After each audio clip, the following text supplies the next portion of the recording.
Okay. We're going. I think. Maybe. I'm Oh on here. no. wait. I was like, end stream. No, don't end stream. But I do. Hold on. Hey guys, Okay. we are here. Okay. That should be better. That's better. Oh, that's so weird. Why does it do that? Hey, Busted.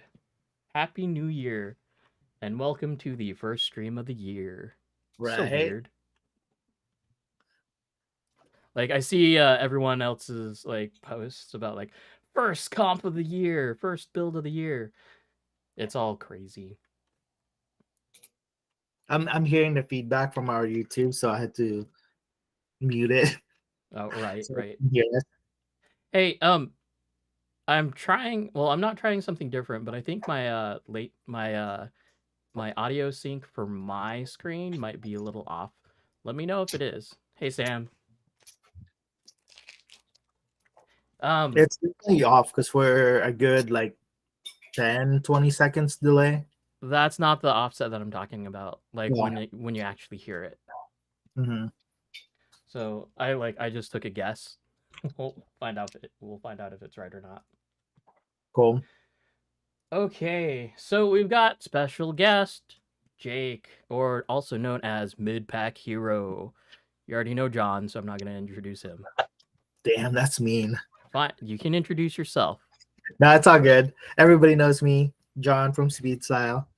Which What's up, is a guys? I'm private stream. Jacob, Midpack Hero, with Let's Drift RC Fight Club, Slideways Northwest, Pacific Northwest Drift Works. Anything Dang, else? that's a club whore. It's like keep on going. We're waiting. Okay. Yeah, first stream of the year, guys. So same ideas, what we've been doing. If you have any questions, go ahead and throw them up in chat. We'll try to go through just kind of like topic by topic, and then we'll take a break, do a little bit of catch up for the chat, all that fun stuff. Um, let's see, Jake. Besides like your club affiliations, who exactly are you? I'm just a member of the various clubs. Oh, forgot one, RC Fight Club. Oops. I'm just a member of the various clubs in the Northwest. I get around. I like to slide with everybody. I found out last year. Apparently, I'm kind of good at this, according to everybody else, with a few podiums and a Rookie of the Year. And so I made it to the live stream, so I must be doing something right. I mean, you did podium first in our last comp, so there's that. Right, and which means I have to come down on the 15th and defend it. Yeah. Gotcha.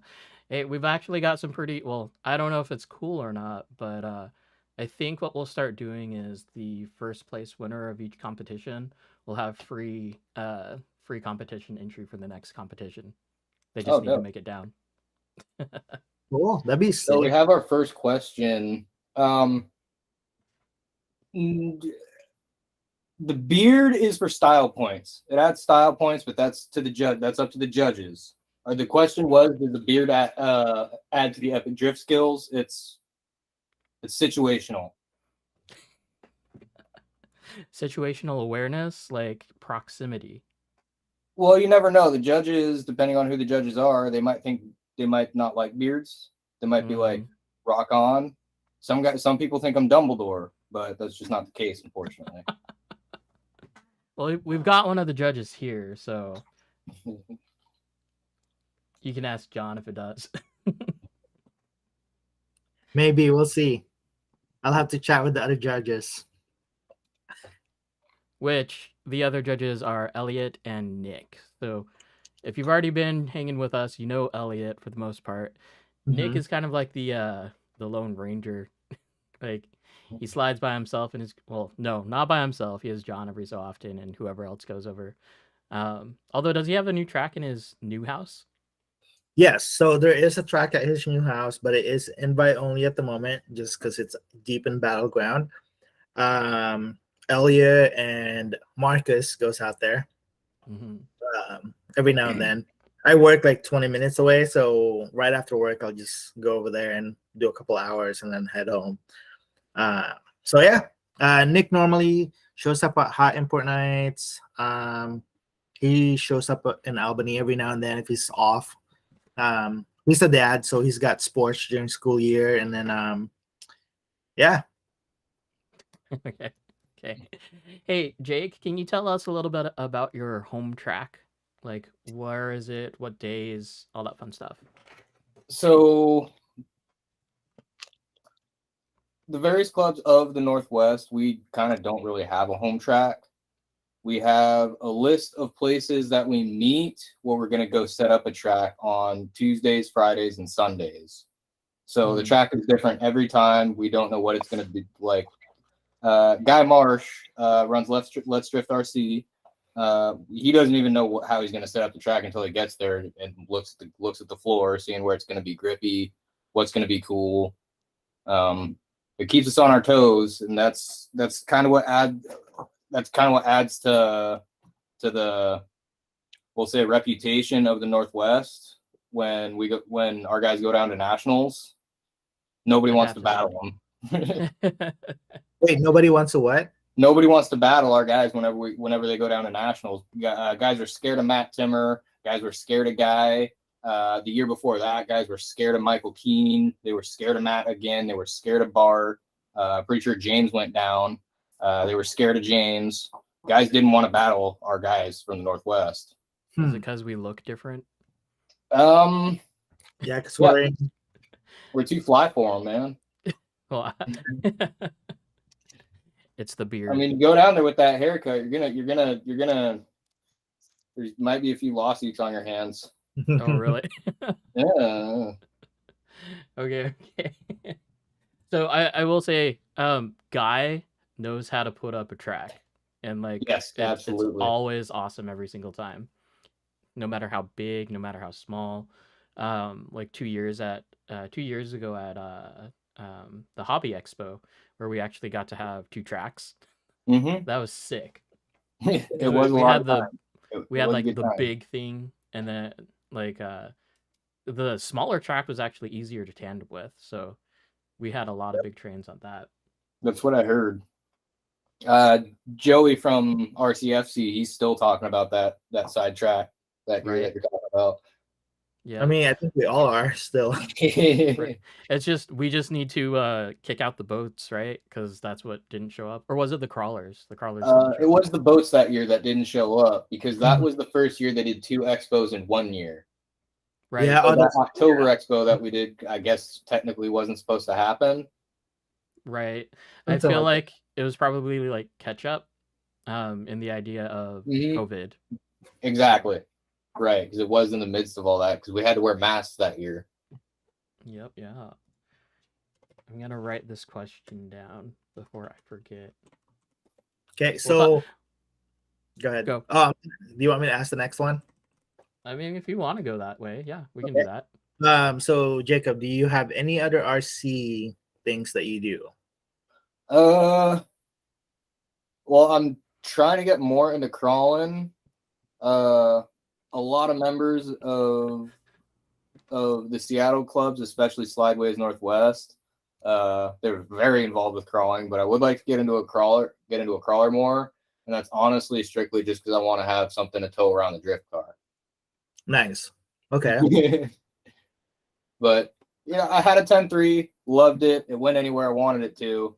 Sold it just because I needed money at that point, but again, we're just going to plan on getting something basic and learn how to drive it. You know my style, driver mod all day. Mm-hmm. Yep. So why drifting for your RC? Why drifting? Solely because real cars are expensive. I mean, if you did 2 laps in a real car like we do with these things, the car's going to be totaled the rest of the season.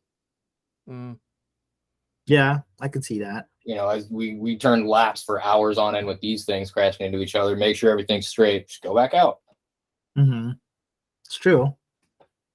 Like for a set of decent wheels, like say 6 wheels that'll hopefully last you the season if you don't break any. That's about the cost of one of these. True. So outside RC drifting, are you do you have a build going on? Do you have a real car that you work on? I actually race shifter carts. Okay. Really? I didn't Yeah, know that. 125cc Oh, shifter wait. carts. We talked about this last time when they were. Yeah, if you check out my Instagram, some of the older stuff on my Instagram, the 125cc shifter carts, the ones that'll do 100 miles an hour, which are about that close to the ground. Right. It's a good time. Yeah. There ain't nothing like it. There's no pure form of motorsport.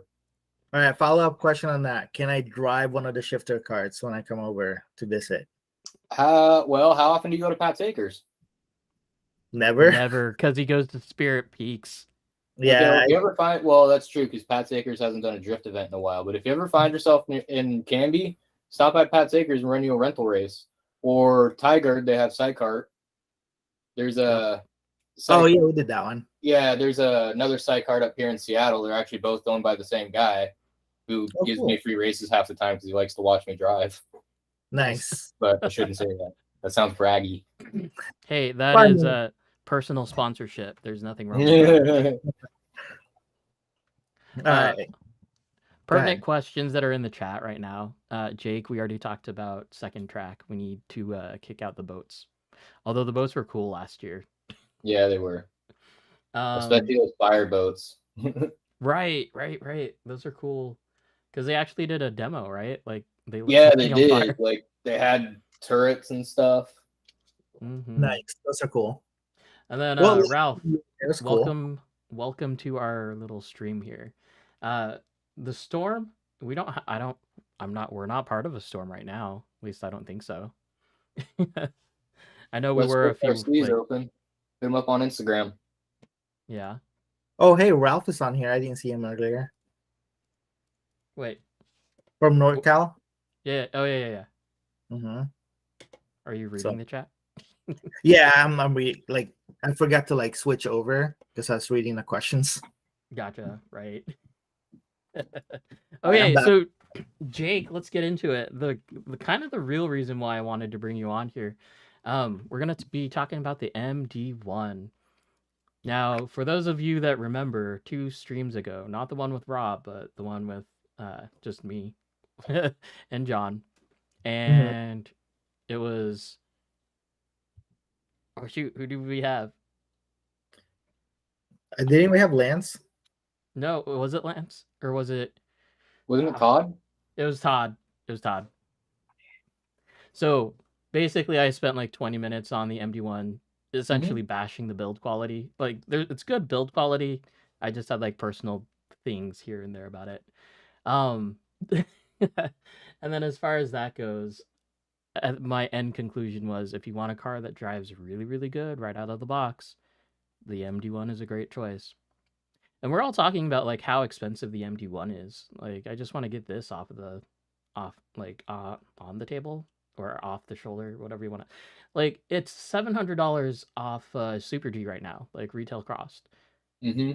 And from AMAN, pretty much everywhere, they're on sale for $699.99 right now. Yeah, so it's like, sure, it's $700, but like the SX3 was a $660 chassis. For whatever reason, I watched the SX3 get more. Like the local hobby town down here was selling SX3s for $550 on from AMAN. They were $550 for the longest time, but for whatever reason, they just kept. Then they were $575. Then they were $620. Now they're up to $660. To here, they're up to $660. Why? Right. Inflation. That's true. That's fair. But everything's $100 worth. I mean, especially like personally me, like with the RDX coming out, the RDX is between the MD1 and the RDX, it's just going to come down to whether you prefer a bell crank or a slide rack. And a lot of people are going to be willing to make the compromise of going from a slide rack to a bell crank based on price tag alone. I mean, there's a lot more to just bell crank versus slide rack too. That's fair. On top of that, the RDX is a more traditional chassis in the sense it uses toe blocks. It's it doesn't have all this BD bushing stuff going on, which this is not a bad design. It's just not the most friendly to every track out there. You guys remember when I broke the nub off? Yep, I saw bushings. So do you want to explain that to like people that are watching right now, like how you broke it? There was a ramp on the track, and there was a few ridges on it. Like it went up and over, and it just took forever to get over it because the slope was kind of long. And then there was a 2x4 stood up, so there was just a sharp crest that I kept bottoming out on and hitting that nub on. And so where the little nipple where the clip clips on broke off, so there was nothing for the clip to clip onto. So hold on, let me switch gears here. Let me pin you. There we go. There you go. Hopefully you can see that. There's little E-clips on there. Let me try to back up so the camera can focus. Well, if you can see that, there's little E-clips, and the little plastic nipple that the E-clip clips onto busted off because I kept bottoming out. Now, Yokomo fixed that on their end by already updating the part numbers, so that I expect the second batch of MD1s to come with the updated part already for both the MD1 and the BD11, because it is a BD11 part, but it's a harder, less brittle plastic. I don't know how that works because hardness and brittleness are inversely proportional from a metallurgy standpoint, but it is plastic, so like what I know about metal could be completely and totally irrelevant. On top of that, with the rear bulkhead brace set all the way up, which I like better anyway. I mean, you can't really see the angle that these are at, but the arms are at a pretty radical angle to the point, like, even when it's bottomed out, the front bushings don't even touch the ground anymore. You're all the way up there? Yep. On the rear bulkhead brace. Yeah, like for pro squat. Yeah. That's like a huge amount of pro squat. Yep. So that way, when the weight settles, it's settling into the suspension, and it helps keep the suspension loaded. Mm-hmm. I mean, usually when we talk about pro squat, like on any normal chassis, we're gonna be talking about like 2 millimeters, 3 millimeters, not like that's like a full on centimeter. Yeah, just about. But hey, it's working. Right? Well, that's good. That is good. John doesn't know. He doesn't have one. It's fine. No, let's see. Oh, hey, I was looking through for Zach out there. I was looking through the A main pages today. MRX finally hit A main, which means that MRX should be in Super G2, hopefully. Okay, so Jake, go ahead and tell us a little bit of the ins and outs of your chassis. How did you build it? And we'll kind of go from there. I built it exactly by the manual. The first time I drove it, with the exception of the caster plate, it was the box stock tune, and it was pretty awesome. Oh, besides moving the caster plate all the way forward, putting my builds on the shocks and the diff, and that's all I did. Mm-hmm. Are you still running gear diff in it? Yes. I did the 4-gear conversion the cheap way and just got another idler shaft and idler gear. But I'm hearing those 4-gear brackets that come with the actual 4-gear kit.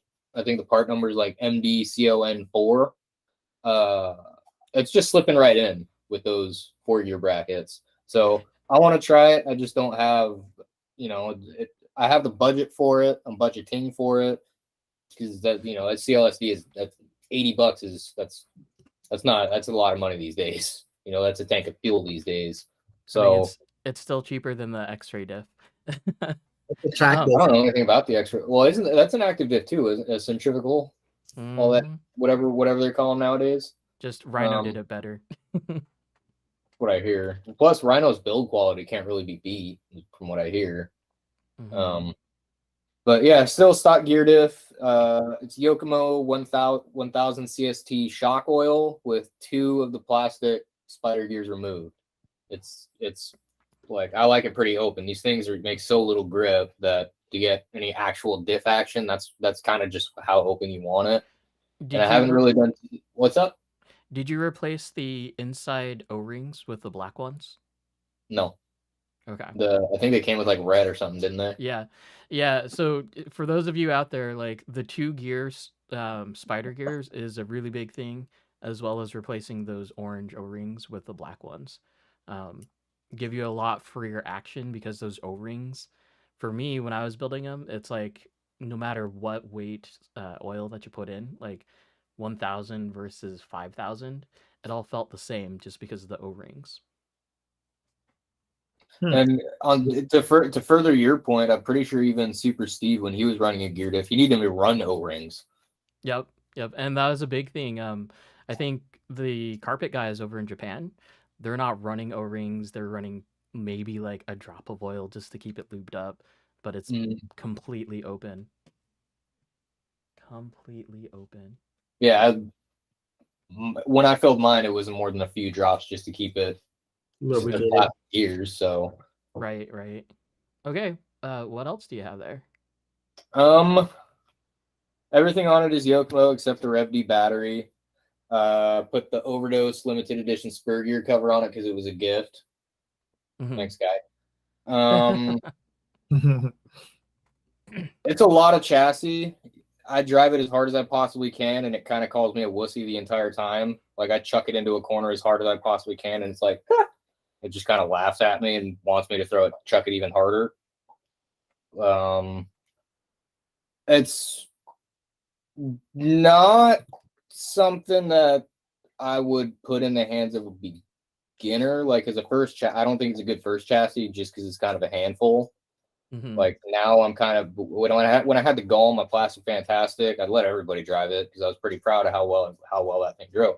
This thing I'm kind of weary about whom I hand the transmitter to, just because I don't know if they could totally handle it. Like that might be a little facetious of me, and I might be underestimating a lot of people, but it's also a $700 chassis. You don't really want to break it. It's okay. Not very many people get to drive my car. Yeah, fair. Earlier today, like there's this guy that never drifted a car or anything like that. So I let him drive the MD1, only strictly because the other 2 cars that I had at the track today is like it's a mini that has the Rhino Shark, the Rhino DDRS steering rack on it. So that's cool, like super fragile.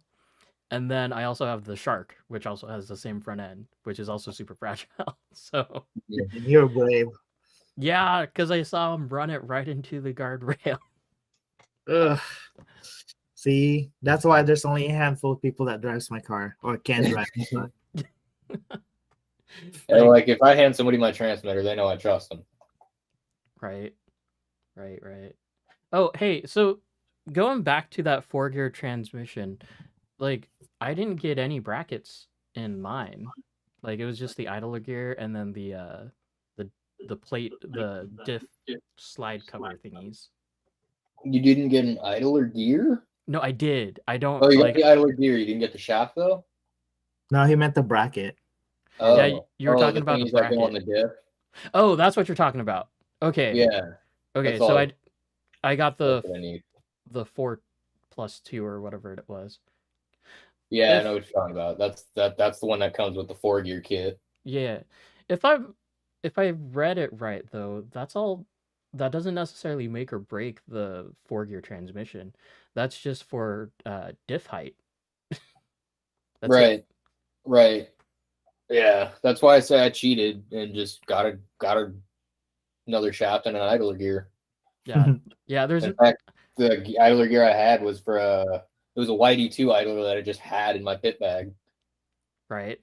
I think it works. Yeah, they're YD2 part numbers. That's right. So do we want to move on to the next one as far as camber and front and rear?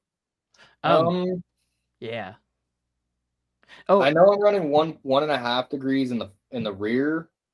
I have zero idea what I'm running in the front. So the upper and lower arms right now are stock.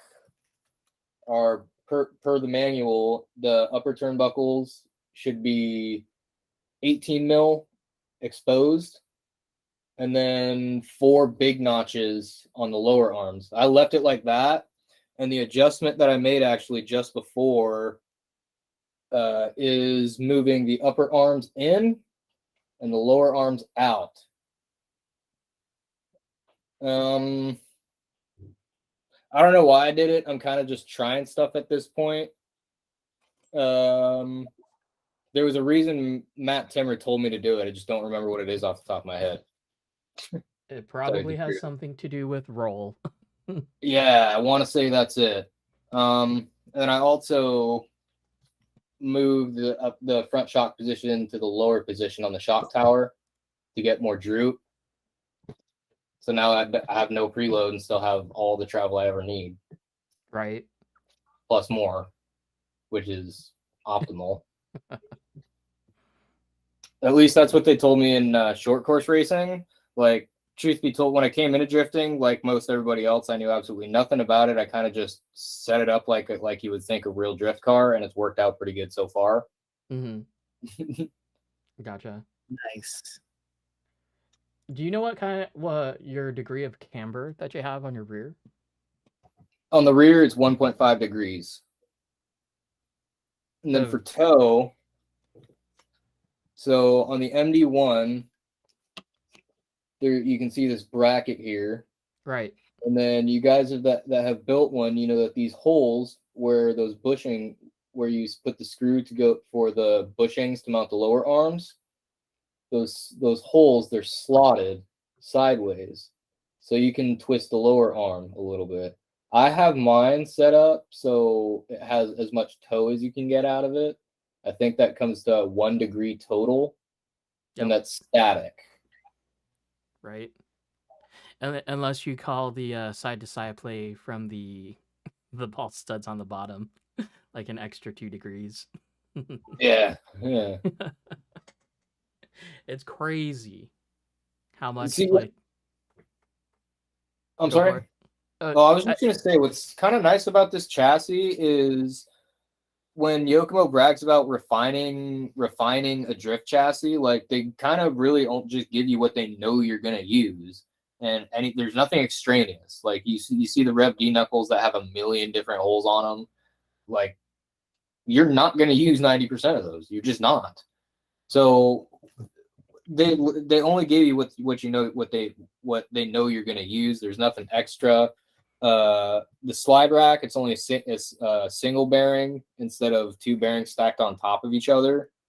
You know, the rear upper mount, there's only 3 positions for it because they took everything that every championship winning chassis has had done to it over the last 5-6 seasons. They made it the standard and gave you just what you're going to adjust from for like carpet to polished or carpet to P-tile or wherever you may run. Right. Like, I totally agree with that. Pretty much 100% of the way, because there's only so much tuning that needs to be done, especially for this car, because 100% this is a competition car. Like, yeah, it's fast, it can hold angle, but at the same time, it's just, if you're gonna go like run it outdoors, there's always that risk of like that E-clip falling off or anything like that. Right. It's not so much about the E-clip, like if I was gonna drive anything outdoors, I would have to get a D-leg. Like, I don't know, I kind of made that promise to myself. You know what I'm saying? I mean, John would know. It's fair, but like that's kind of D-leg is a whole other conversation in and of itself. But a lot of people are like, that's where it's going towards. Like, all of that weight shift is now like the thing. Like the Yogi chassis from Razor Performance, right? So it's got a YD2 front end, and then it's got a GOM rear end with the battery right over the top of that transmission. Didn't I see a post about all that the other day? I want to say I saw a post about it the other day. I mean, he's been building that for the past few like months, or like a month, 2 months. So yeah. Because Groggy's kind of doing kind of his own thing with the Golem. He's got the battery mounted way up above the motor. Mm-hmm. High motor mount, battery right next to it. He's got the ESC under the battery, and that thing's like he's got like, I think they're 90mm spacers. Jeez. Yeah, but the thing gets around. I mean, he took a 10-year-old chassis, made it do things it's kind of not really supposed to do. I think most of us have been doing that. Mm-hmm. I mean, that's if there's no innovation from the people that are just drifting every day, and we leave it to like Yokomo or Rev, there's not going to be any evolution in technology, which is like this is refinement. This is not really revolution, you know. They took what we know and put it into one thing. That's not pushing everything forward. You know what I'm saying? But I do have confidence that this is going to be, this and the new RDX are going to be the chassis that quote unquote evolution happens with. Which, do you have one on order? I did, and then I drove one of these, and then went to Guy and said I want one of these instead. Ah, gotcha. Someone in chat asked about it. I don't have one either. Like, I don't have one on order. John doesn't have one on order, but we do have the other Jake. That's Big daughter gets that one on order. Should be built. He said he'll try and build it by the 15th. So we'll see how that goes. I do know all 7 of the ones Let's Drift RC ordered are already pre-ordered, already spoken for. All 7 of them. If you are looking for one, I think Super G still has a few of them left, and then GGT also posted and said that they have a few left as well.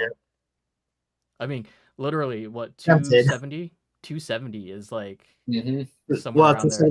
99 or some crap like that. I don't even think I'm allowed to say the Let's Drift RC price. Gotcha. We'll keep it at that then. Right, fair enough. Yeah, RDX is going to be something like really, really special. Hopefully. We'll see on the 15th. I might change my mind. I might buy one. I mean, I don't think it's a hopefully. I think it's a definite answer for like chassis to recommend to a beginner. It's going to be it. Like, no more. That's the thing, right? Like I have a chassis. I have 2 chassis, a mini and a big one. So buying one right now, especially trying to fund a real car drifting, it's going to be a little hard, but it could be one of those where I drive it and I'm like, dude, I got to have one. So I don't think it's going to be that though, because Steve Fujita already posted his review on I haven't read it. Page. Basically, what it comes down to is great for a beginner, but there's still plenty of like room to grow.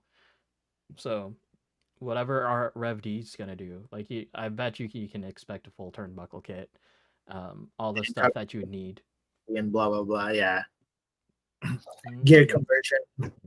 Well, I feel like the RDX especially for a lot of people around here, like they're kind of going to run a little mini series within a series of everybody has run the same servo, gyro, ESC, and motor. So that, and everybody's going to run the same settings on all their equipment. Therefore, it all comes down to the driver, period.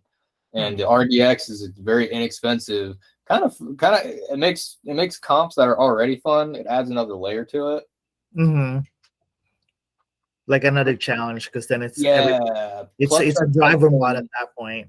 Yeah, but plus at that point, that's something like if it's somebody's first comp season, they can just jump in on that because the RDX it's supposed to be a beginner chassis. You know, you don't have to adjust anything.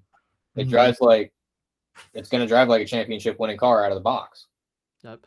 As far as Rev D's like ethics or like mantra, like it seems like with the exception of the MC1, everything has been geared to getting that beginner, like the right things so that they can just excel and do good. Well, they did the first thing they did right, and Michael Keane has been saying this all along. The first thing they did right was not make people choose between 15 different chassis models. Like, hey, this is our chassis. It does everything you possibly need it to do. You know? Instead of, hey, there's this one does high this, low this one does high and high, you're low, high. Too much. Slide rack, bell crank, too much. And yeah, like as far as the bell crank goes, I think it's still a winner because they did the Ackerman adjustment the right way. Mm-hmm. Like instead of being like flat in line with the chassis, anyway, they did it perpendicular to the ground. So Ackerman adjustment is really easy in terms of just fixing it if it needs to Yep. be. That's if it needs to be because it's already pre-tuned out of the box. So Mm-hmm. So speaking of Ackerman, what do you prefer, wide or parallel or narrow? Like Yes, wide yeah. or so um. so assuming that your straight stance is just Mm-hmm. straight, right? So when you're Mm-hmm. going through the arc, do you like a more Ackerman or parallel? With it kind of depends. When there's more caster, like I had with the Galm, then I liked it more parallel because with the caster, it would still have that self steer kind of property like you get having it a little more open. But since I tuned out the caster, this one's just a hair open. You can't really see it on camera, but It this one's just actually a hair open. it makes it worse on camera because it looks like it's like Yeah, wide. right. There you go. Yeah. And Not bad. then yeah, the bump steer will kick it in a little bit more. Exactly. Okay. Yep. Bump steer. Which is kind of funny that it goes out on this chassis because like the SX3, it would actually go the opposite way. This one Thus, can. If I mhm. took out that space, that 3 mil space right there, it went in. Yeah, for sure. Um, so if you had a buddy that was gonna buy an MD1, do you have any build tips? Um, Not really. I mean, the manual is actually pretty straightforward. I had zero issues. Besides, so I don't know if in with yours it came with like 2 pins and a couple of grub screws in a separate package that was stapled to a piece of paper Yep. with the manual. Okay, for whatever reason, I was like, yeah, I guess that'll be important when it's important. Put it all together, and I'm like, wow, what a piece of crap! It's missing 2 pins and 2 grub screws. Light bulb. Right. But that's really the only issue I had. Like it was actually kind of a fun build. You build the rear end, you build the front end, put it all together. Right. You know what I mean? Like it was like I'm not the brightest of individuals. Like I think I was telling y'all as well, and I tell everybody this. I had the Futaba Accuvance, that whole S bus setup, and I Mhm. literally was just not smart enough to figure out how to use it. So the Yokomo manual spelling it out Barney style for me was perfect. Well, we now have a video for setting up a Futaba Accuvance. Well, I'm a No. Samsung guy now, so No, Super G now has a video for the Accuvance Futaba setup. I found yeah. that funny because it's what they did a really basic video that's like 3 minutes long. Ours is 27. Mm, yeah. They're filling in the gap so we can hit half hour. I mean, I did use Adam's video to change the picture on my 7PXR. Hey. So I used if that helped me out and you're having issues, definitely go check it out. I called the Adam customer service line. I guess Adam's the Futaba guy. Apparently. Like apparently. I don't know. But anyway. Like I'm a Sanwa guy, but not the Sanwa guy. Dude, Sanwa, I love Sanwa to death. Like I've never had a problem with them, but their menus, like just trying to get through the menus is not very fun. I just feel like they're outdated a little bit. I mean, they're great for drag racing apparently, but I think they're a little outdated in the drifting community. Mm.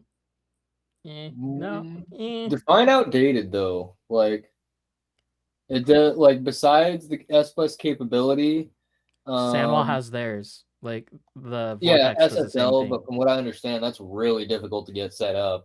Like a few It's guys with RC Fight Club were trying to get it to work, and it works. It just the equipment itself wasn't that great. right. That's why I got rid of mine. Hashtag Yeah, Jake. fair. Other Jake. Man. No, honestly, like I loved it, right? And 100% I did buy it for the rev limiting feature on it. Mhm. Like I'm almost I pretty think sure I all had the the It first sounds one. really cool. Yeah. It sounds really cool. That's like when Guppy Minnow's running his AccuVance with a rev limiter. That's the loudest thing on the track. Right. Okay, so I mean, we kind of already touched bases on it, but like, out of all the chassis that you've owned or have driven, we'll put it as have driven. Um, what would your recommendation car be? And That's it going to can't. completely depend on for to a beginner. Yeah. I'm going to say a Golem. Ooh. I'm going to say a Golem. It was. Wait, That. plastic gum, right? Well, even I still. ran my Plastic Fantastic, but that's like I think we spoke about it the last time we were down there at Northwest Hobbies, but I personally believe if we went up to the hills of Japan, we'd find a bunch of 20 to 40-year-olds drifting the hills of Japan that would wipe the floor with most any pro driver today. And then you look at their car, the most they have is a set of coilovers, a diff, and a bucket seat, and throw on a front mount intercooler and exhaust to sound cool. You know what I'm saying? The simple fact of the matter is they just can't afford to go pro. So my Golem build that I had was kind of trying to keep it that simple style. So really all I had was the HGV3s, the ball diff. I had a counter moment gear kit. And then after that, just mounts for everything, like cooling fan mount and ESC mount. Those don't really count as hop-ups, I wouldn't say. You know what I mean? They're just mounts. Now, do you Right. still have the gum? No, I sold it to Drew Shy. Read the chat, John. Come on. Hey, I'm trying to focus when people talk. No, so lately, if I read, I don't listen. So I'm I'm trying the same way. to be focused. So I'm trying to be in the podcast, not the chat. Yeah. Right. Plus, Speaking we're of gonna go Golem. What, John? Oh, plus we'll go back to the chat here in a little bit, I think. Right. Go ahead. Speaking of Golem, mine will be here on Monday. You get the Anti Plus? No, I got the basic. Okay. Because I knew. Well, my high motor mount already showed up. It showed up today. I was gonna say, I'm pretty sure Alex has he's trying to get rid of a floating motor mount if you want to get real fancy. Right. Yeah. So I think for the most part, I'm almost trying to copy Alex's build. What he has because right now. he's selling the floating motor mount to do the high motor mount, right? Yeah, it's already done. So Sweet. like I won't have the super expensive like the adjustable chassis. I won't have that. But I will have the battery the location like to push it back on the the battery chassis. plate. Mm-hmm. And ball diff. And Nice. no one had the aluminum slide rack, so that'll be in the future. Personally, the slide rack wasn't really something that the Golem needed. Everybody said like, "Oh, it's the first thing I would have done because the plastic slide rack is garbage." I never had any issues. In fact, before I sold the Golem, the last like month that I ran it, I put the aluminum slide rack on the plastic pedestal because the plastic pedestal was actually better than the aluminum part. Mm. You know what I'm saying? Yeah, for sure. With the aluminum part, the tension screw for the third bearing goes in there sideways, and it's gonna back out. It backs out. It's gonna back out. Right. It's gonna back out. So every couple batteries, you have to check it, or you're gonna lose it, and your slide rack's gonna feel like crap. I feel like that's a shot at me for my steering arm on the MC1. It keeps backing out. Oh. I gotta check. I don't know what to talk about, so it can't be. It kind of makes me feel like the slide rack on the MC1 or not the MC1, but the MD1, because it's the single ball bearing. Like it's a job to get it right. Oops. And to keep it right, and then it's gonna move right, and then you're gonna get that wobble. And honestly, the SX2 SX3 slide rack was probably, I think, the best slide rack that's way better. Well, I mean, I wouldn't say it's better. Like there is a lot of unnecessary stuff. Like they probably could have, instead of the sandwiching the rack itself, a few pieces of carbon, They probably could have just machined but like that's nitpicking though, right? I feel like that's nitpicking because they probably did it that way to cut costs, because that little extra bit of machining could have added like 30 minutes to each part on the mill, right? And then which equates to manufacturing costs and so on and so forth. But like, yeah, no, I agree with you on this slide rack, and like there's only one way to adjust it too. Like if they would have just included a cam on that front bearing, that would have fixed everything. Yeah, absolutely. Like absolutely.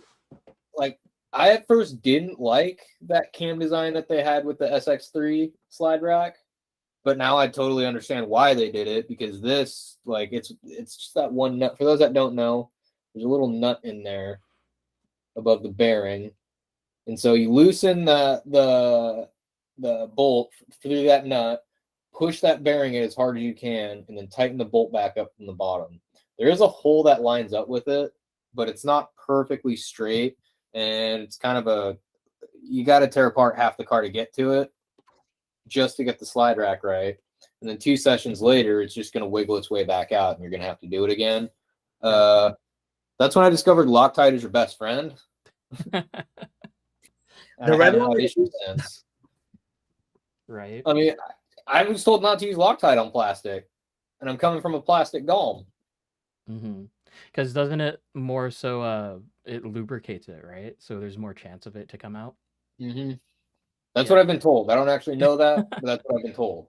So don't take my word for it. So as far as slide racks that are similar on the MD1, Wrap Up Next uses the same idea, as well as the original MST RMX, like when they went over to the slide rack, which will be cool because T Razor Performance posted a carbon chassis for the original RMX, so I'm going to be doing that too. Nice. Yeah. Projects after projects. See, I don't care for MSTs. I don't care for them. I had the KMW 3.0. Hated it. Hated it. It just goes to show, like, everybody has their own car, right? Everyone has their style. Everyone has the thing. Like, the reason why we recommend Yokomo so much is because it's a turnkey car. Not necessarily because, like, it's just the best. It's everyone has one, so we all know how to tune it. Like, that's what it really comes down to. And you can get sorry, go ahead. Oh, and you can get a lot of aftermarket parts for the Yokomo stuff. Right. I mean, with the driver being a match for the car, with that being said, I actually don't like the MD1. Like, there's nothing wrong with it. It's a great chassis. I just don't quite feel it's a match for me. And I only say that because I'm kind of having, driving a plastic fantastic golem competitively for a year. Like, it's different. You know what I'm saying? It's different. And I'm just having the hardest time adjusting the driver mod to the chassis. You know what I'm saying? So in your words, what is the car not doing for you? Like, where do you need it to perform better or differently? I mean, think about the Golem being it's 10-year-old technology. You compare it side by side to a D4, and they're exactly the same thing, save the slide rack, right? Sure. Like, I was able to make the Golem self-steer in such a way I could literally just drive it with one hand in the throttle, which technically should be able to do anyway. But like the Golem, I could just hand it to somebody and they could do that. You know what I mean? This, you kind of got to stay on top of it. You know what I'm saying? Like, if you're not trying to throw it around, you're probably not going to get the results you want from it. You know what I mean? Yeah. I don't want to have to stay on top of it and thrash it around 100% of the time. Like I just want to drive this battery, But that makes sense. And that kind of comes back to being weary about who I hand my transmitter to. And that was one thing I actually liked about the Golem. I like everybody being able to just pick it up and shred with it. Like, this is just not that neutral feeling, self-driving, nice, leisurely kind of drive car. You know what I mean? Like this is a competition chassis, which everybody listening is probably saying, duh. And I agree with you. But like that, like let that speak on my shortcomings as a driver, that I'm just having a hard time adjusting myself to the car. You know what I mean? Mm-hmm. So it's not that I don't like it. Maybe I just suck. Have you played with motor positions? I know that we were talking about it last time. I have not. Matt Timmer, my Let's Drift RC teammate, he settled on, I think, 3 positions from the highest. Oh, really? Yeah. So like he's almost vertical. Almost. Jeez. But like, let's be honest here. Like, everybody here knows Matt Timmer. Like, whatever he drives, it's gonna shred. Period. You know. So, like a lot of what I've done to this thing, I did steal from him. / he told me because I asked. But gotcha. So, I was playing around with the motor position today and yesterday, essentially, and I've settled on 2 positions lower than stock. So, that's so yours probably squats in and takes off out of corners. A little bit. I noticed because like I used to run mine all the way down, as far down. I even changed the carbon plate so it sat lower, so I could get all the way down. Second from the lowest is where I was at, and the car felt good. It felt like neutral there, but it didn't have any. It lost the rear, like the forward pickup that it had just from the stock.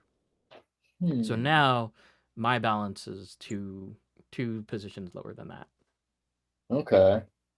So I'm wondering if Matt Timmer's positioning all the way up is even going to like further enhance that forward traction. Things to try. Yep. I remember what we're doing this. Are we drifting tomorrow? I'm drifting tomorrow. Okay. Pretty sure guy is setting up a track at Willows tomorrow, if you know the spot, 2 to 7 p.m.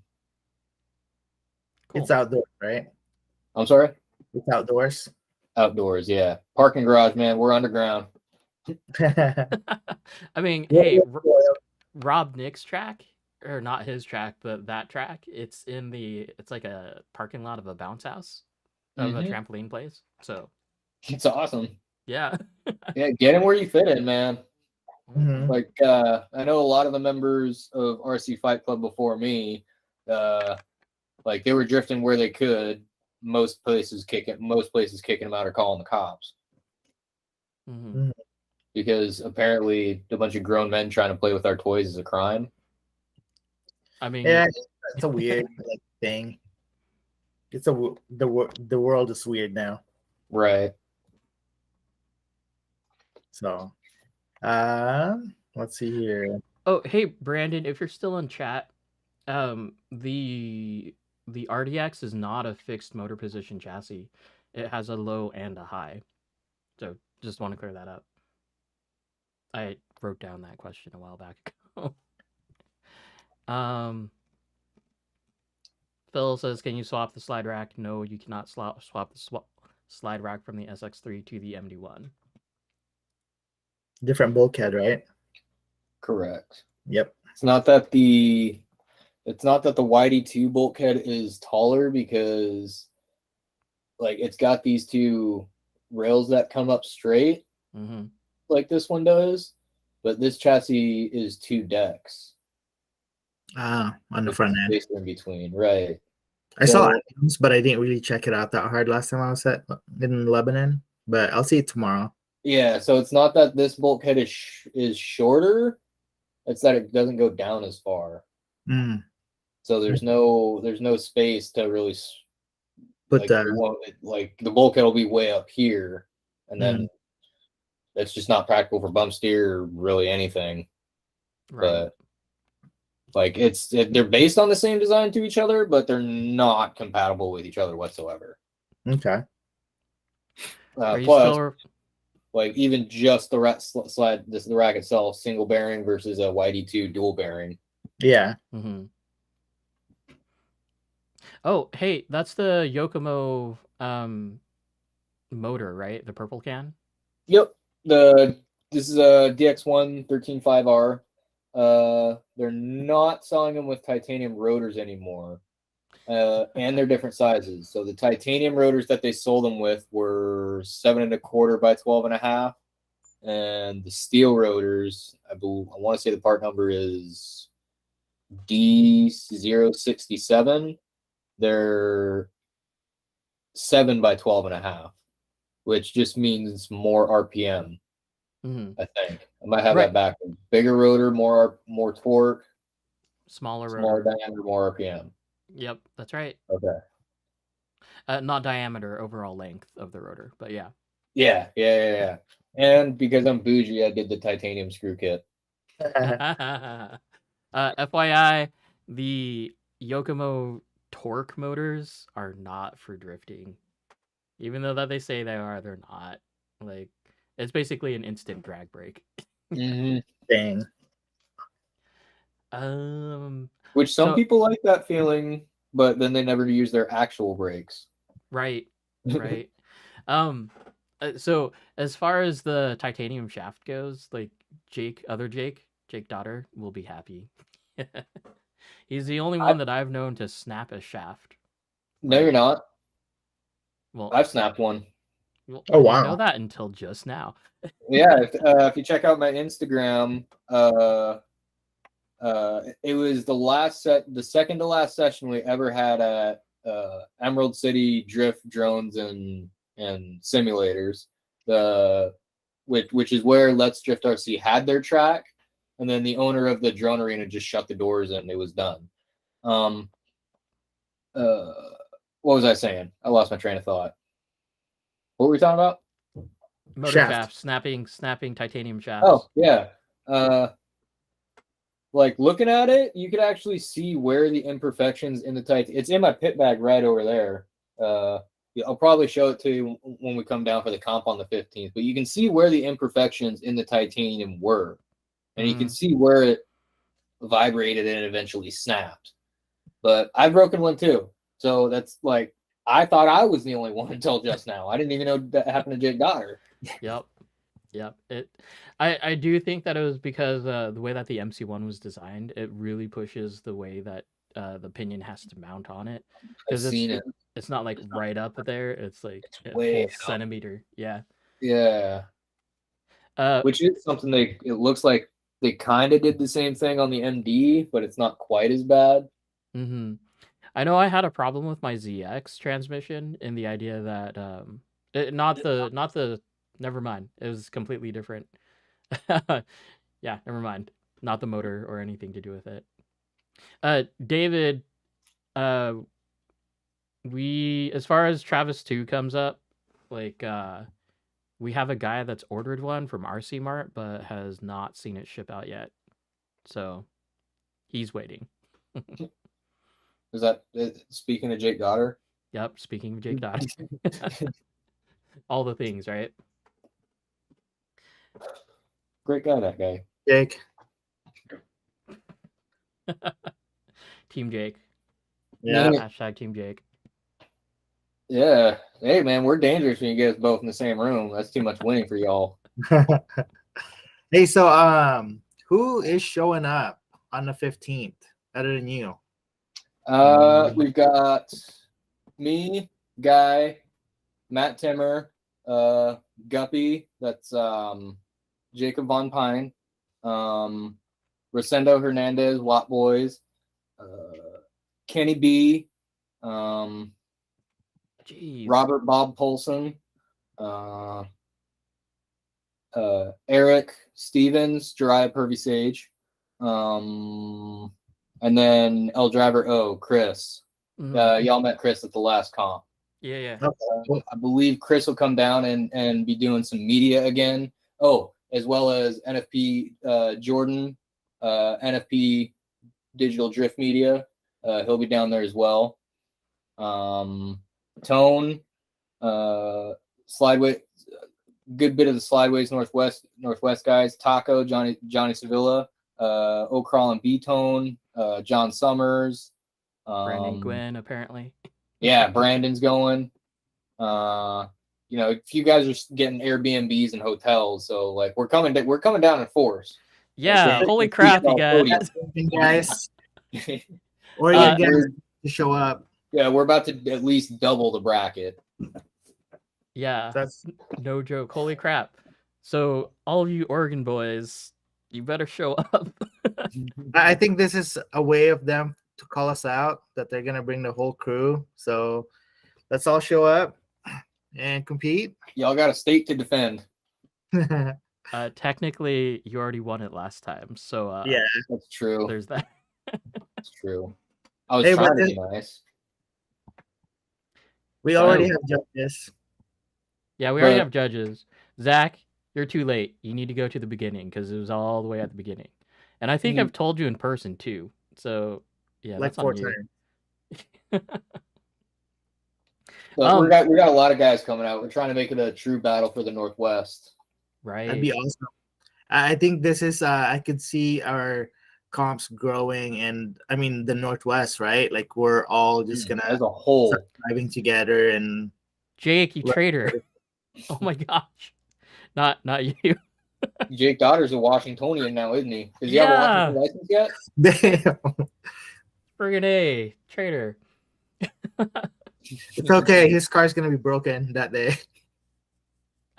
Wait, Yeah. all the judges are from. Never mind. They do have a Washington judge. Yeah. Okay, so we got battleground Washington. So successfully infiltrated your ranks. Yeah, pretty much. All right. But the That's scene. a huge. Oh, sorry. No, that's a huge turnout. I'm excited. Yeah, the scene's definitely growing. I mean, in the last 3-4 sessions alone, we've had another Chris show up. He's already in 3-4 sessions. He's all ready to start competing. nice. Another guy, he came out for his second session just yesterday. He's starting to put whole laps together, so he's gonna be ready. We're gonna have him ready to compete in a few sessions. We're seeing 1 or 2 new faces every Friday. Oh, that's cool. Here, Yeah. and that is Same here. mostly because shout out to Sean Kitaguchi. He's a DJ here in the Northwest. I'm pretty sure he was the DJ for y'all at Hot Import Nights there as well.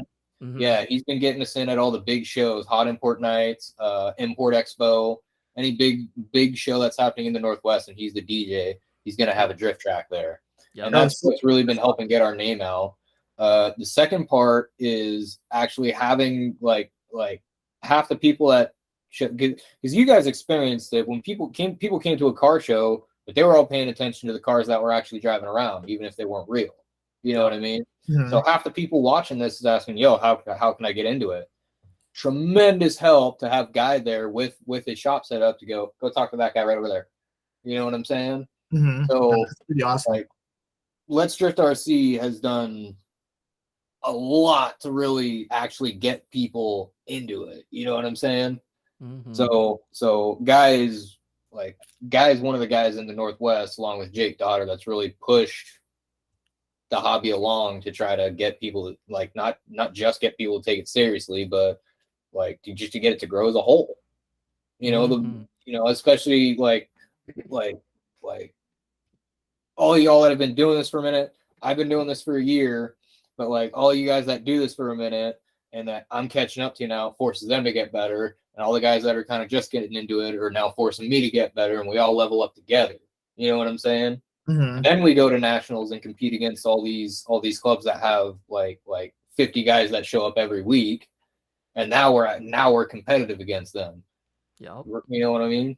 Mhm. I'm still bitter about that because I started in 2014 with a MST FXX that didn't go over so well. But that's what it is. That's what it really is about. Like, you can go to the store, pick up an RMX, you can pick up a Yokomo or do whatever, and it drives great out of the box. None of this like nonsense. It's a totally new generation. And like with these new chassis coming out, even more so. Like my Shark is on par with my MD1. Like, I Yeah, hate we it. had I didn't get his real name, but his Discord handle is Rusco. He was with Dory Lounge. He came out with us last night, and we ran doors together. Like Nice. that was some of the funner tandems I've had. Oh, speaking of chat, sorry guys, David, because I brought up Shark. Since you have a ZX, it's a 3-gear transmission. Shark is 3 or 4.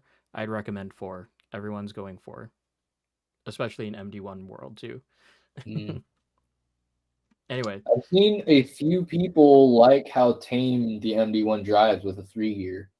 yeah, Yeah, I don't know because I never drove it stock. fair. I mean, I personally find 3-gear kind of tame and boring. You know, like I wouldn't say I like to throw the chassis around, but I want my inputs to have more an effect than a 3-gear allows or gives me. You know what I mean? Right. There's not the feedback that I want to see or feel from the car from a 3-gear. Mm-hmm. But that's just me. Yeah, no, that's 100% valid because like Lance prefers 3-gear because it's that much quicker as the perspective goes. So yeah, it's a perceived thing.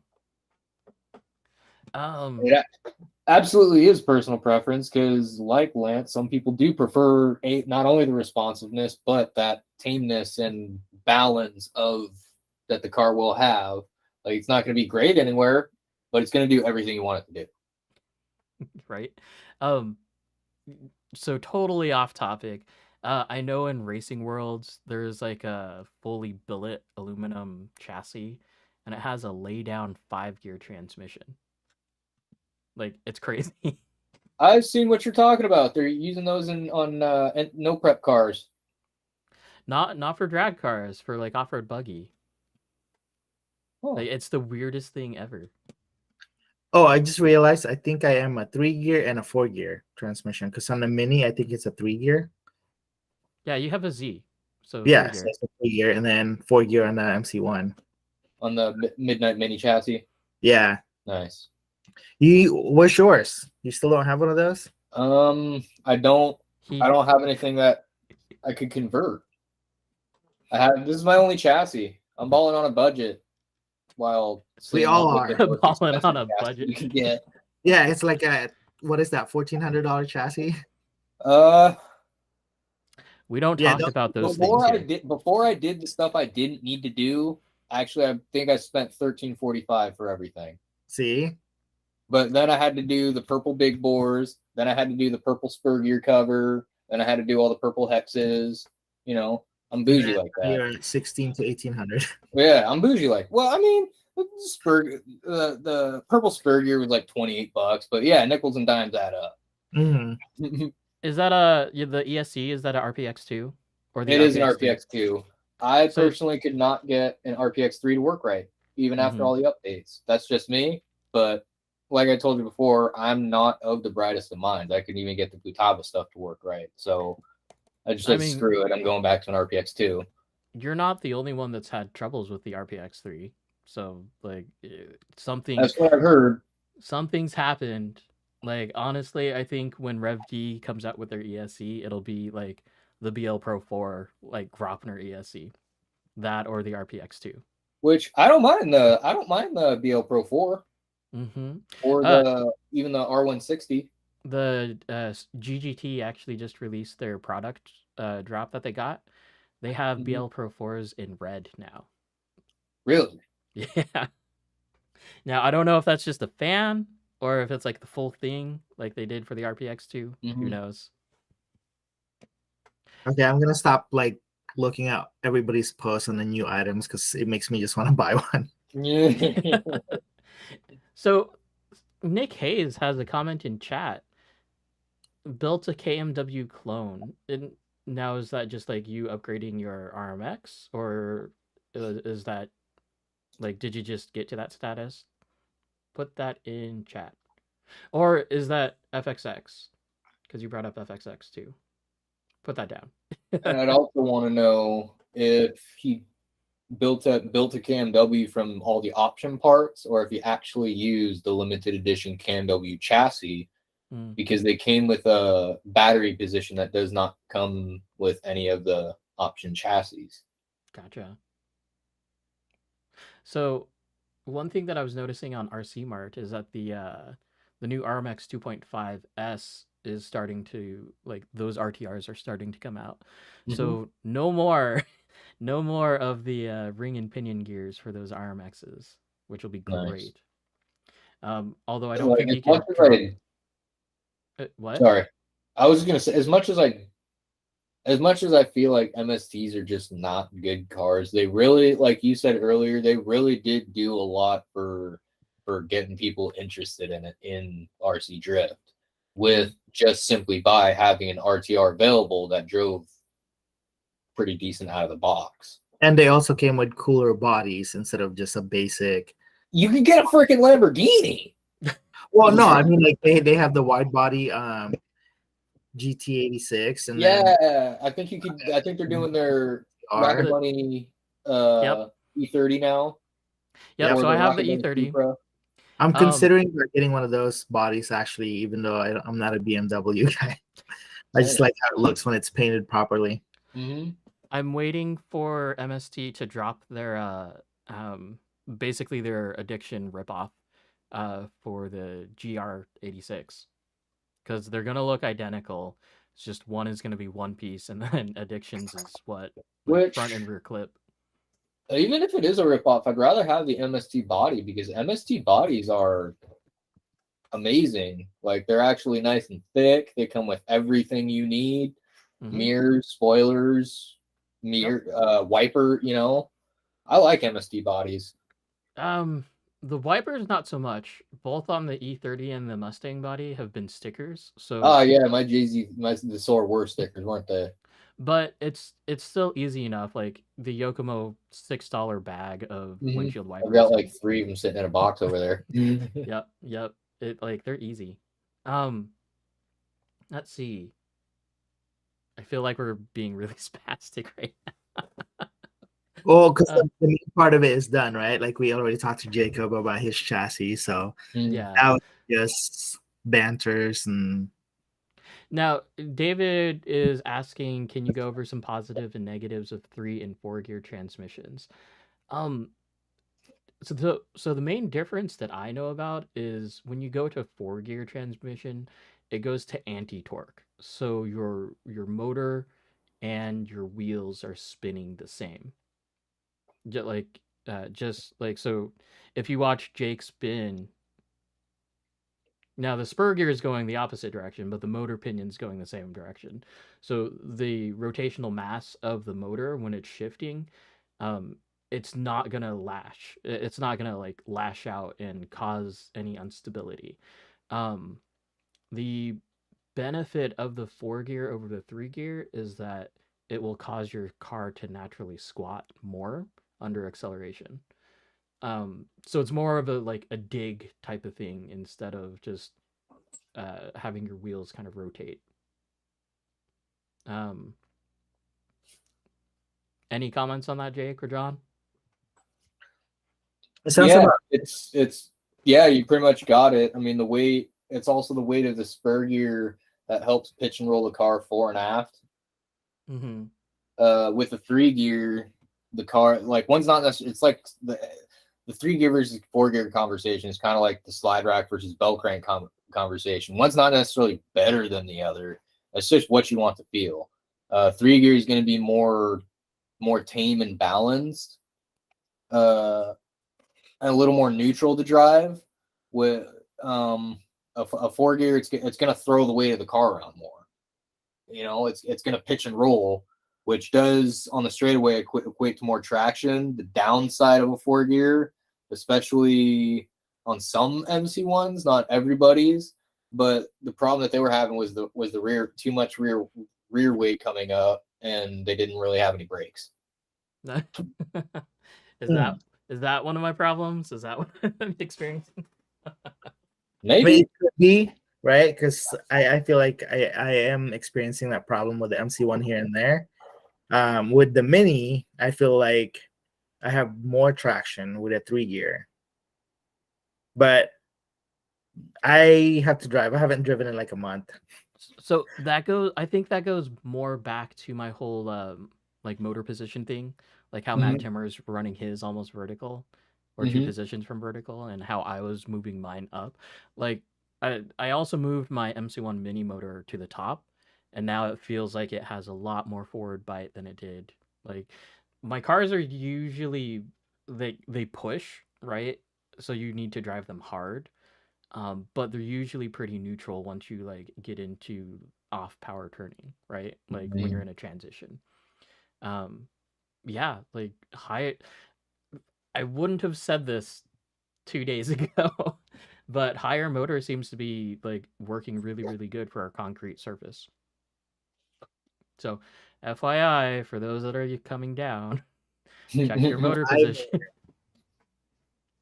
Which some dudes are following what the Yokomo factory team are doing, Mm-hmm. and putting the motor all the way down and adding the optional. It's like a 125 gram weight that you put on slide that you put under the battery. Okay. But what they need to, but what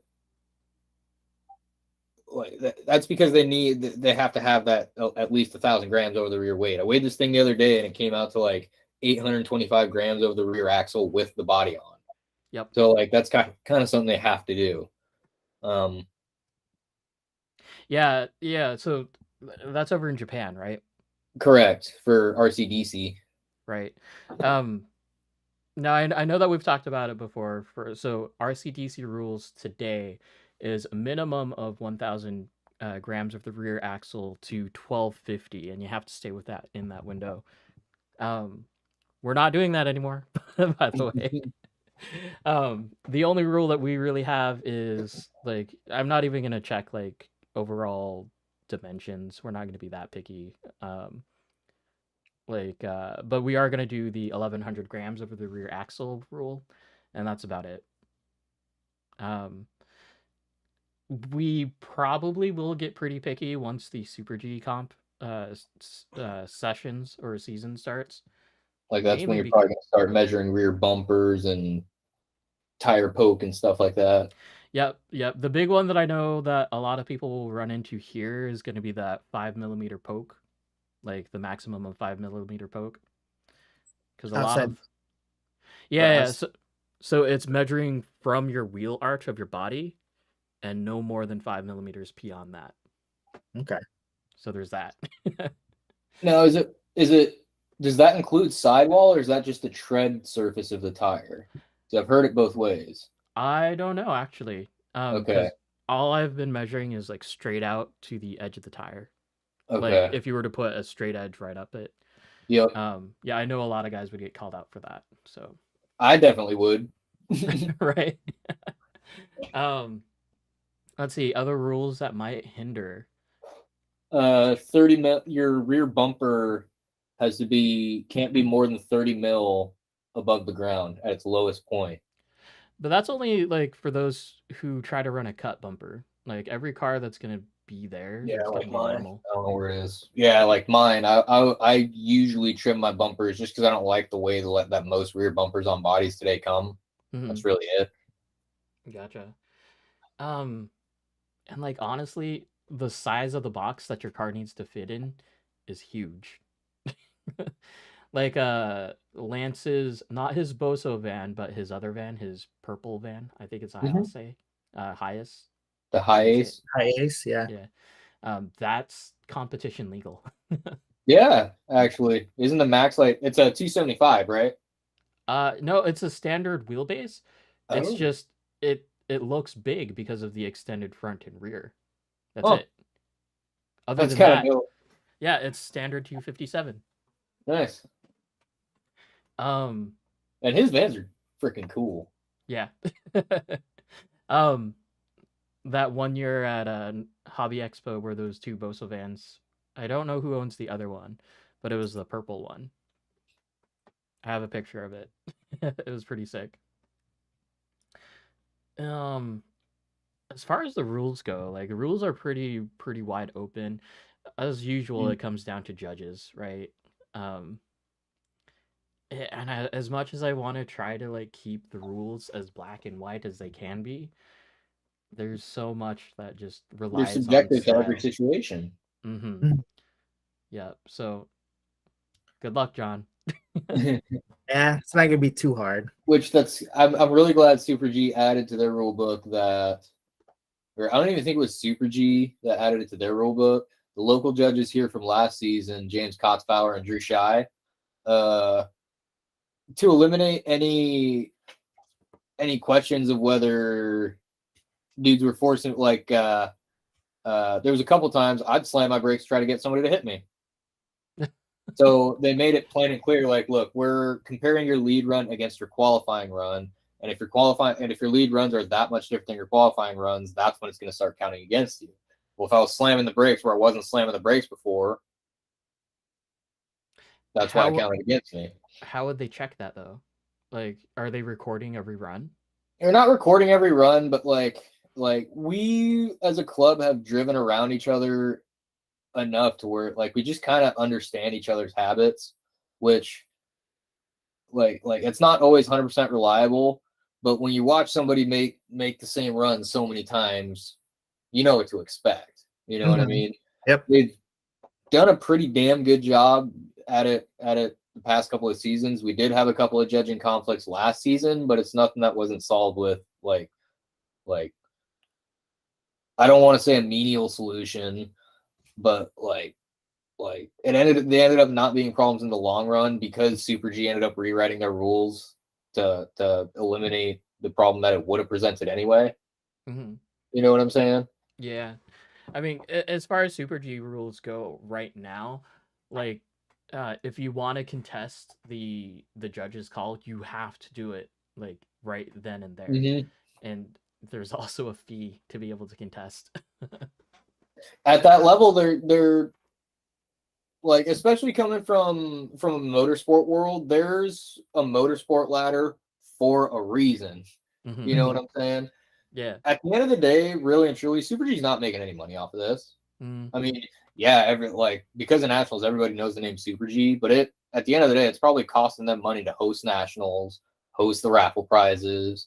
Like they got to close their shop for the weekend. Yeah. That's possibly thousands out of their pockets. So what was I saying? Something about the rules.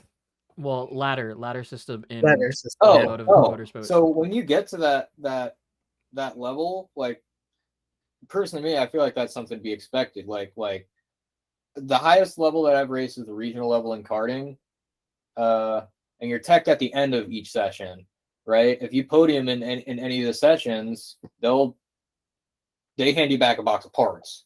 You know what I'm saying? And if you want to protest somebody, that costs money. Well, it's already like I don't mind that it would cost a fee to protest. Personally, if it's at the national level, there needs to be it's a understandable. level of like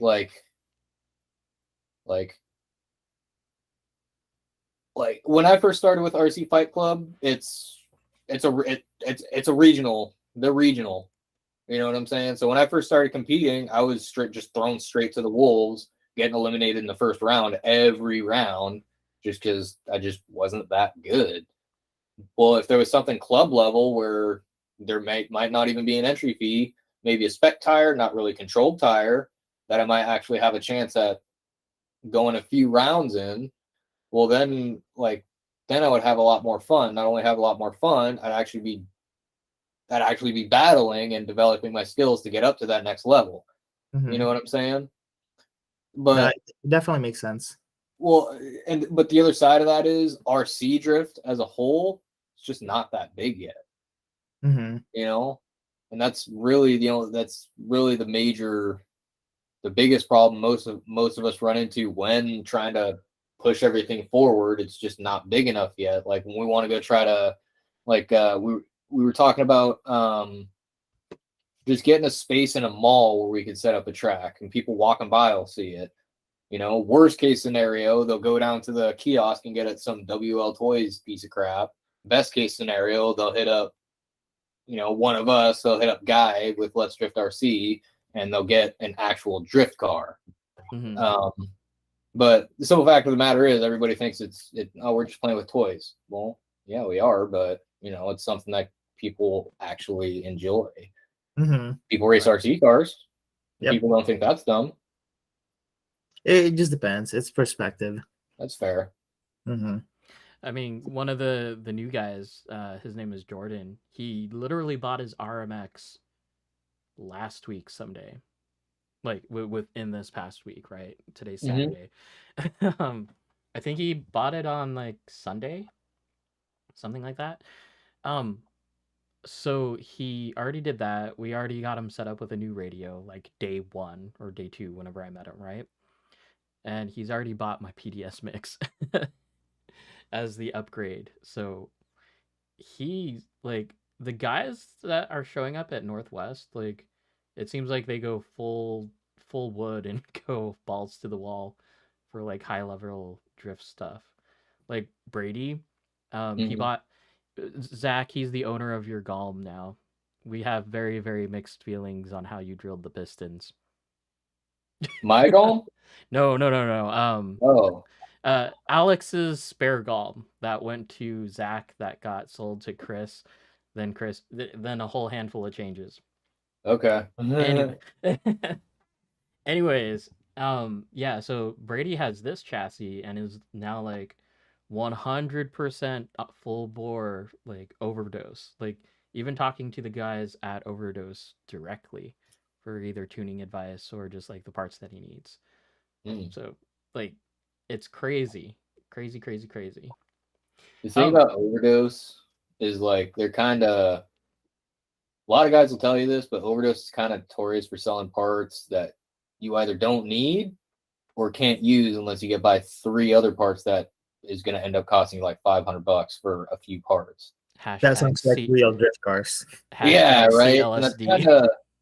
that's kind of one of the reasons I got rid of the Golem is because if I was going to do anything more to it, I was going to be dumping thousands into it. Damn. Like I would have to do both of the bulkheads, which means I would have like if I didn't go gear drive, because if you go gear drive with the Golem, you can't even do the 4 gear in any way. So I'd probably stick with the counter moment gear kit, which means I'd be stuck with the ball diff. Like owning a Golem was cool, just because of most because of what I was able to accomplish with it. But it's So just it's a cool car to own because of the exclusivity, and if you can like, I don't know, it's just not. I wouldn't necessarily call it the best chassis by any means. the face that you're making, like Like I don't know, it's hard to describe. Like I love my Dome, but just like I love one of the it's like when me and Guy when we talk, they're like he kind of put it best. Like it's kind of like the AE86 of the RC drift world, and that it takes a certain kind of driver to get the most out of it. You know what I'm saying? I mean, but Like that's every car. Yeah. right. But you guys saw how I drove the Golem. Like if I wasn't throwing it into the turn, like it's probably just not going to happen. Like you not necessarily drive the shit out of it, but you had to like pretty much let it drive itself, Mm-hmm. or it just wasn't going to work for you. You know what I mean? Just a preview. If you haven't seen the pictures posted by others, I think Ben posted probably the best overview of the track, but it's pretty fun. There's the right side of the It track looks is kind of fun. like a slow section, and then more of a high speed straight Mm-hmm. sweeper at the end. So it's got some good stuff going on. Nice. That's We'll get to check it out tomorrow. Yep. that's another advantage the MD1 had over the Golem is the Golem drove terribly at low speed. I don't like the way a Golem drives at low speed. Oh, so the corner, the clipping zone over on the left side of the wall, um, that should be a lot more obtainable this time around. I won't be the only one to fill it. Yes. Yeah. I mean, it's a gamble thing. Oh, speaking of gambling, um, just to put it out there, I'm pretty sure Rob's still on board with this. But in your first qualifying run, if you perform a 360 on camera without botching it up, and we will allow the 360 like in qualifying just because of this. Rob's gonna offer up like a body or something like that. Calling it now. Matt Timmer's gonna win it. Well, I'll try to. But if I don't remember to announce it on Sunday, help me remember. Okay. But yeah, it'll be pretty interesting. The awards. The awards are pretty snazzy. I submitted the so designs. if you're competing, they're pretty cool. I want one. John But might I'm- come up to first place and like mug him because it has his car on it. Yeah. Oh. Yeah, I want that more than the last comp. I won a $50 gift cert. That I want to picture your car more than that gift cert. Hey, so the hilarious thing about that gift certificate is like Phil is down there for crawling Proline by the Fire, right? Mhm. So he was making all the stops. He stopped by Super G. Thanks for that, Bill. By the way. He stopped by A Main, and like while he was there, he was also helping some of the guys like tune their cars too. So like I had to do like third person do tech support through Phil for like a Futaba setup. Nice. See, you are the Futaba guy. See? So on a whim, I'm like, hey Phil, try to see if you can get any like sponsor stuff from A Main, and they showed up with that gift card. Nice. Hell yeah. Thanks, Amen. For sure. Yeah, it was pretty funny how that happened. They're gonna be the podcast sponsor next week, right, Phil? He's in Texas now, though, right?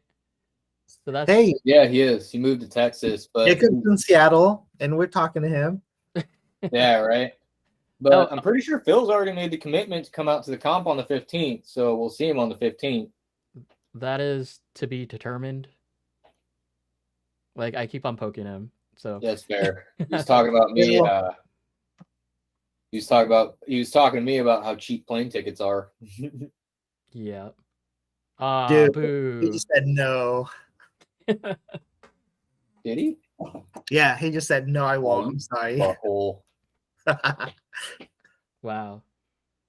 We need an announcer. Damn it! Yeah, That'll be Phil. me.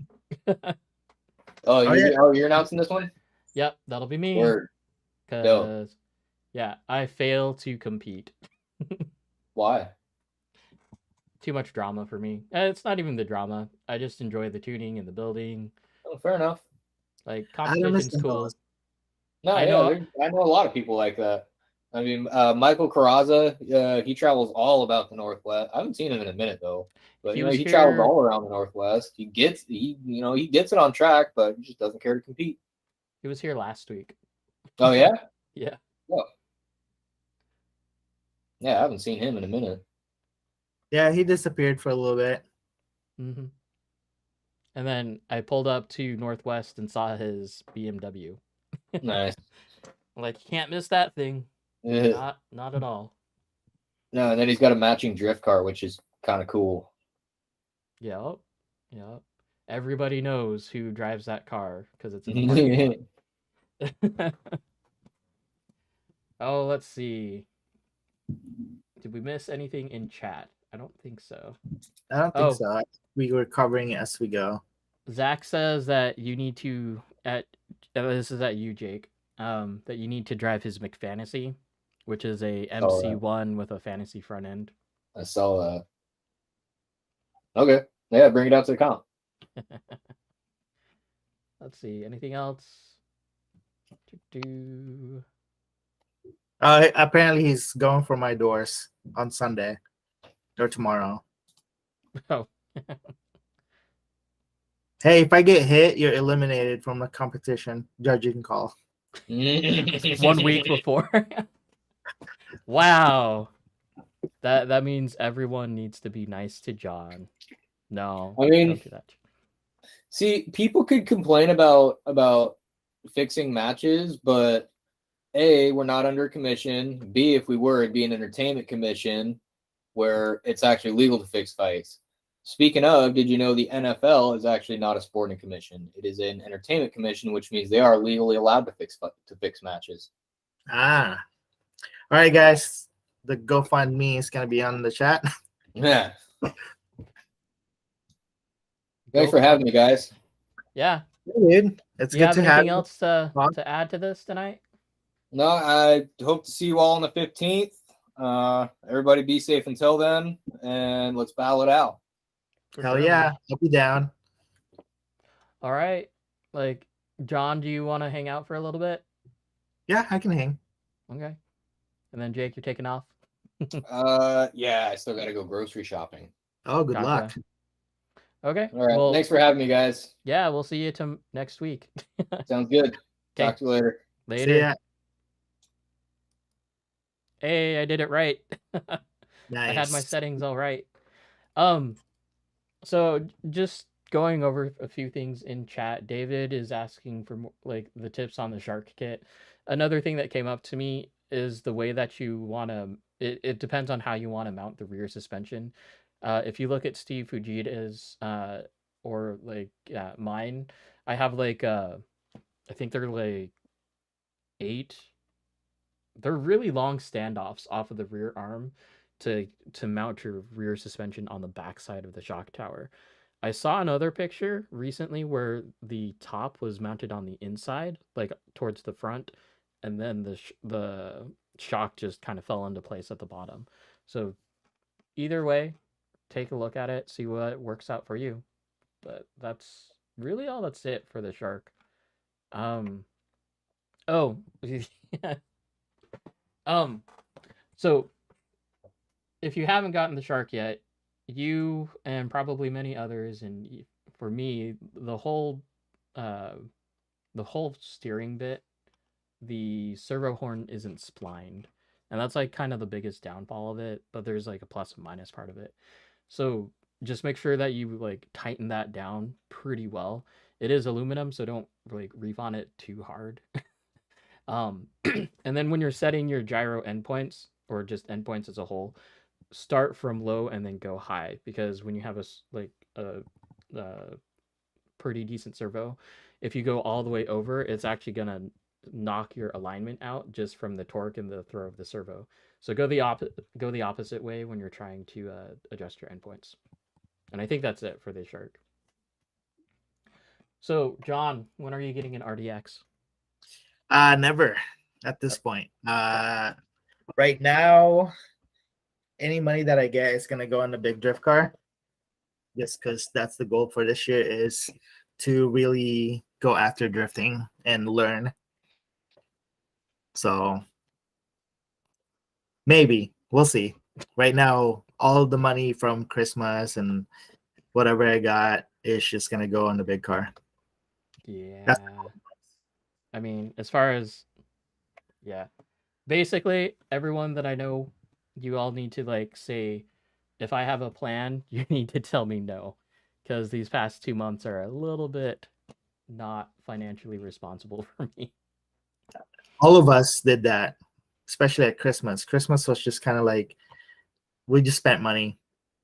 Like No, I mean, as far as Christmas goes, yeah, there's presents, but it was really chill for me. Like we didn't go anywhere. We just kind of hung out. And then you were over. Yeah. Like you were over on New Year's. Yeah, but we bought a puppy. Typically, my mean, Christmas is less than. Yeah, it's the puppy.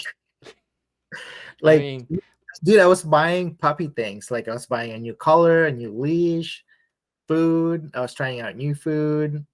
And, we're like, oh, yeah, let's just go ahead and get a wellness plan or whatever. So, but I don't regret it. Oh, no. What happened? Oh, you got the chat? Oh, that sucks. Oh, dang it. Lance. It's all good. Who else is going tomorrow? Well, yeah. Or a better question. Who's not making it tomorrow?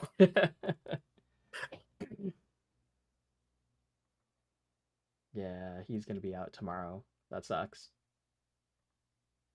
So what we're talking about is one of our guys got the COVID booster, which whatever for vaccines, right?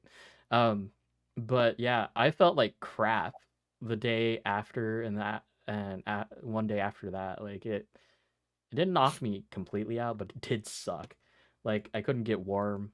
My body temperature was not able to settle at all. Dang. Whatever. Yep. It is what it is. Okay, you guys. Last chance for questions if you are still watching, because it's been a pretty long stream. Oh, there's only 4 of you. Maybe not. Well, there's 6 now, but I mean, there was 10. So, but I think since our guest left, everybody's like, oh, yeah, they're done. Yeah. We had upwards of 14 Nice. at the same time for a small Mhm. time, but it was a time. Okay. Well, you're coming down here tomorrow, John, right? Yep. Okay. What are we doing for lunch? The typical. Either it's going to be Chipotle, Burgerville. Those are the only few. Well, I mean, we could do Wendy's or Panda, but you're not that kind of guy. Panda is gross. Well, we'll see who shows up tomorrow. Maybe we'll have a surprise tomorrow. We'll see what happens. So if you guys show up, we'll be there. And I plan on doing a lot of driving, so definitely getting some doors. Yep. So let's do that tomorrow. Tomorrow's driving and tuning. Yep, for sure. Okay. So, Well, you all guys right. didn't ask questions, so we will see you guys later. Next week, same time, we'll have you asked Guy, right? Yes. Okay. So Guy should be on the channel next week, and then the week after that, then we're gonna have the other Jake. And So- Guy is Let's Drift RC. So it should be a pretty good episode, if you want to call it that. So we expect everybody to be there. There's going to be a bunch of questions. We will take breaks and do questions mid podcast so we don't go all the way to the end. That way we can answer everything. Oh, one idea that I did have, if you guys can help out, if you know owners of tracks that would be interested in being on the show, let us know, get us in contact, because I think doing kind of like a small little interview on stream would, well, be public public exposure for them, and it'd be awesome to figure out like where everyone's at, like in terms of their progress with their shops and community there. So we just want to help everything grow as best as it can. Okay, final Cool. goodbye. For Later, real this guys. time. Later.